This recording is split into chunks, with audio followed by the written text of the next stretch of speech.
Hi, everyone. Let's see, did I make it? Oh, I'm just 1 minute late. Not too bad. It is raining in what we call around here flash and dashes. Something that is, hold on, lost Instagram. Let's try this again. All right, let's try this again. Hi, everyone. Um, it is raining here in South Carolina, something that we call in the low country flash and dashes.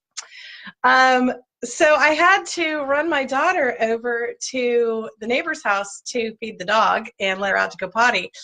Um, the original idea was that she would go over there on her bike, but with all the rain, she hasn't been able to do that. So, hi, Shirley. I like to title these moments Go with the Flow moments. I do a lot of these live. I will actually pop in and talk live, not on schedule. Hi, Nora. About Go with the Flow moments, because it used to be in my life that I would get very upset when my kids, or even before kids, things came up and things weren't going according to plan. Hey, can somebody give me a thumbs up to let me know if the microphone is working, because I've been having a lot of computer problems lately. So yeah, so this was a go with the flow moment. Had to just get in there and get her over there and rush back and get on the live video, and it's all okay. I don't have to be stressed out about those things anymore. So on to today's topic. Hi, for those of you who don't know me well, especially because Instagram is a new format, a new platform for me. I'm Jen Robinson, and I am the creative director behind Peaceful Living Wellness. And Peaceful Living Wellness is a brand that is all about bringing easy to manage peaceful living strategies into your everyday life. So if you're just joining me, I was just talking about something I call a go with the flow moment. And that has to do with that my kids are home from school right now. School doesn't go back until the 20th. And I needed to run my daughter over to the neighbor's house. So even though I had to go live, I had to also be a mom. So I'm a working mom, and I have to have a lot of go with the flow moments as a working mom. And that has been one of the things that has really helped my life, is to say, you know what? It's all going to be okay. If I'm a couple minutes late to a video, it's okay. And all have a little bit more flexibility with that kind of thing in our lives, I think it would make life a lot easier, not only on ourselves, but for others as well. So, okay. I'm a life coach, wellness coach, actually, and I talk to people about stress management. I also manage a blog that has all sorts of wonderful guest bloggers, as well as myself, on it, called, just peacefullivingwellness.com. If you are interested in having some great tips on mindfulness and life skills and peaceful living come to your inbox every week, subscribe to the blog, and you get 5 free tips for peaceful living on top of that. And stay tuned. Peacefullivingwellness.com is undergoing some great changes. We're going to be bringing you some more freebies. We're going to be bringing you some more free webinars. And we've just got a lot going on, and I'm really excited about it all. And it's all about helping people live happier, more peaceful lives. And of course, if you are interested in coaching, or you know somebody who could use a wellness coach to be their motivator, be their support system, help them think about life a little bit differently and how to live life in more balance and peace, I would love for any referrals. Thank you for the heart. Hi, Steph. Because that is what I do, and that is my passion. I'm also starting to work with couples. I've been training under the Gottman method for peaceful living couples, developing your intimacy, and I've started working with families with positive discipline and creating a peaceful environment for your family. So if you guys have a lot of yelling going on, if you have a lot of obstinance going on, if there's even just a little chaos. I'm here to help you provide structure and to provide a place where people can be heard and where people can communicate and love. So all three of those things I'm coaching in now, been doing some great trainings, and I'm just really excited to be bringing these products to you. So peacefullivingwellness.com. Okay, let's get on to the topic for today. Quiet courage. This is a follow-up to some videos that I've already done about a very challenging situation that I faced in my life during the summer. I decided to take on a little extra something. I decided to go back to graduate school again. I already have a couple of graduate degrees.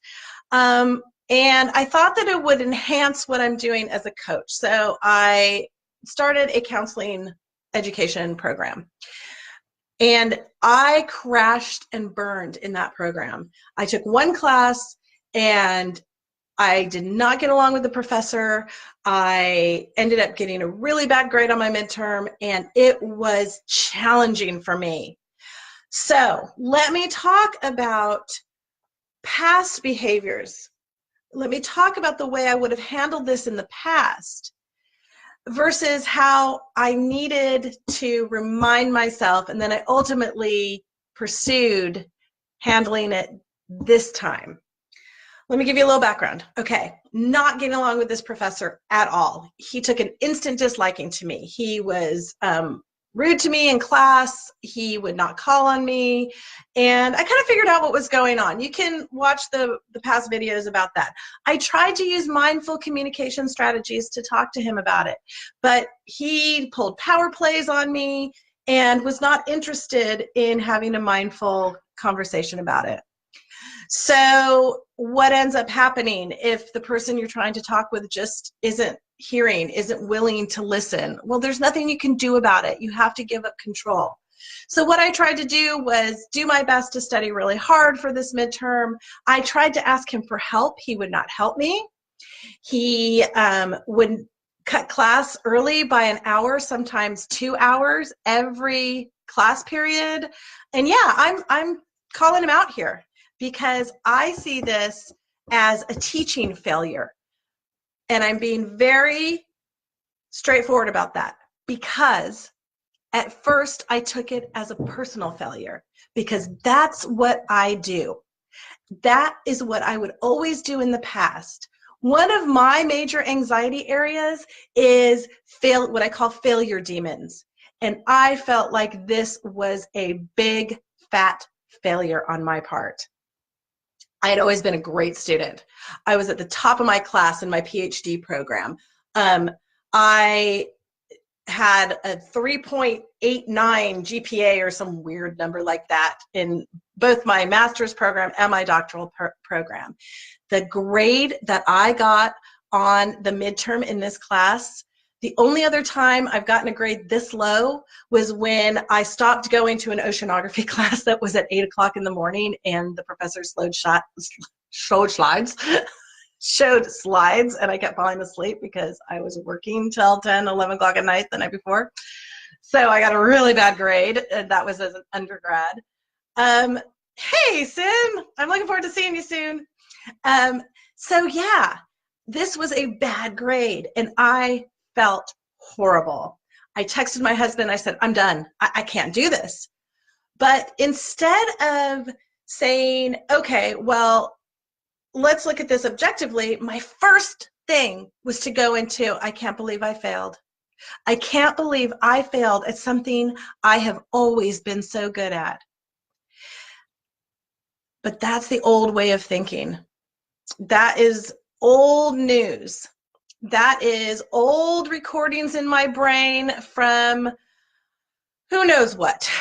All sorts of other people, all sorts of inner voices, not this schizophrenic type of inner voices. You know what I'm talking about. And I had to tell myself, you know what? You don't do this anymore. You don't beat yourself up that way anymore.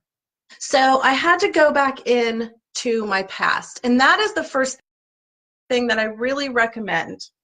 And this time it was tough.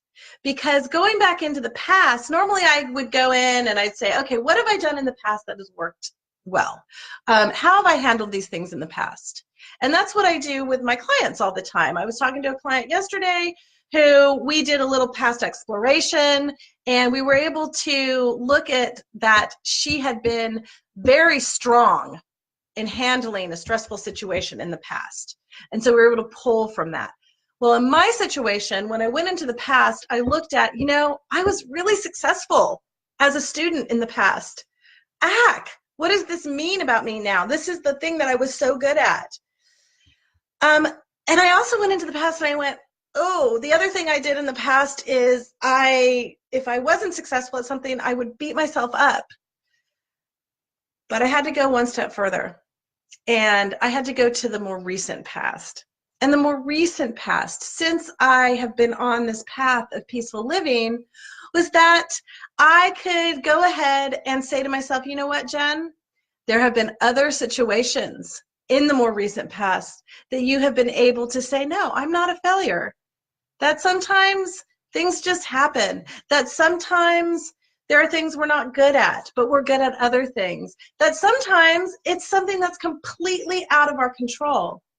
And that was a big click moment to me, that light bulb over the head enlightenment moment. That is what I had to draw on. And this is, again, one of the things I teach my clients in the teaching portion of my coaching. I teach mindfulness. I teach ways of thinking.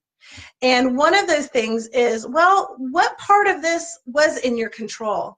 So I did a little personal inventory, and I looked at my behavior and I said, you know what? I went to class every single time.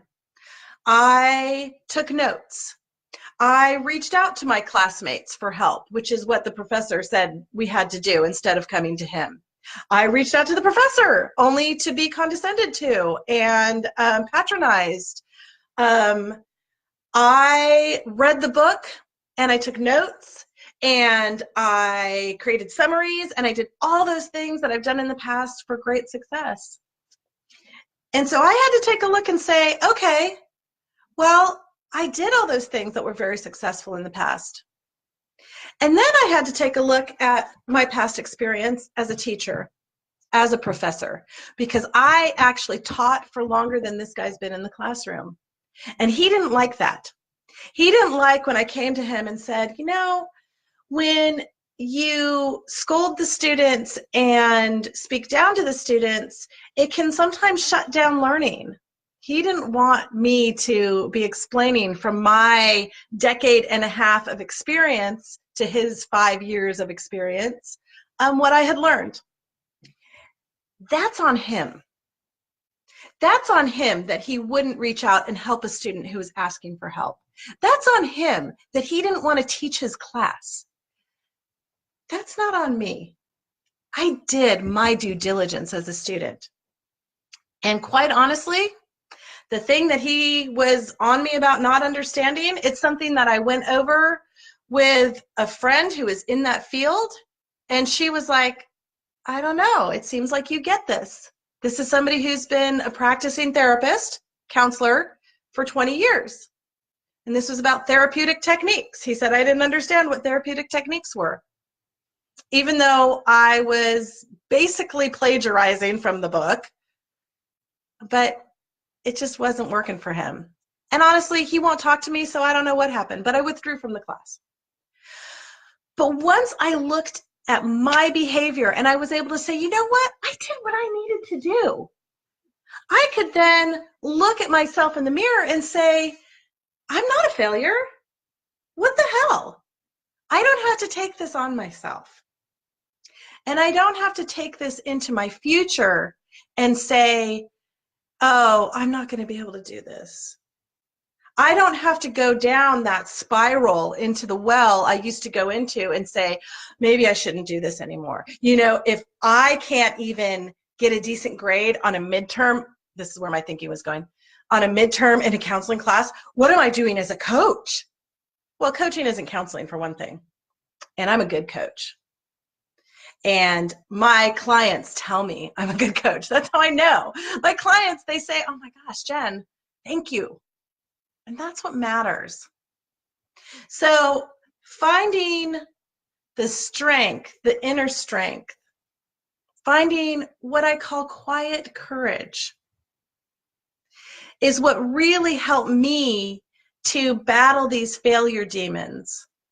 And I call it quiet courage because I'm not roaring at anybody. I'm not feeling like I have to go out and tell this guy off. Nah, it wouldn't be worth it, right? If I were to tell him what I thought, what I think of him, he wouldn't care. He thinks that I don't know what he thinks, but he and I just don't see eye to eye. And that's where I have to leave it. Is that I don't have to yell at him. I don't have to give him a piece of my mind. I don't have to express my disappointment to him. I am, however, going to talk to the dean about it because I want my money back. That's a side issue. But I just have to quietly within myself say, you know what? It's okay. You got this. You're not a failure. This was a difficult, challenging situation that you did what you could do, and that's all you can control.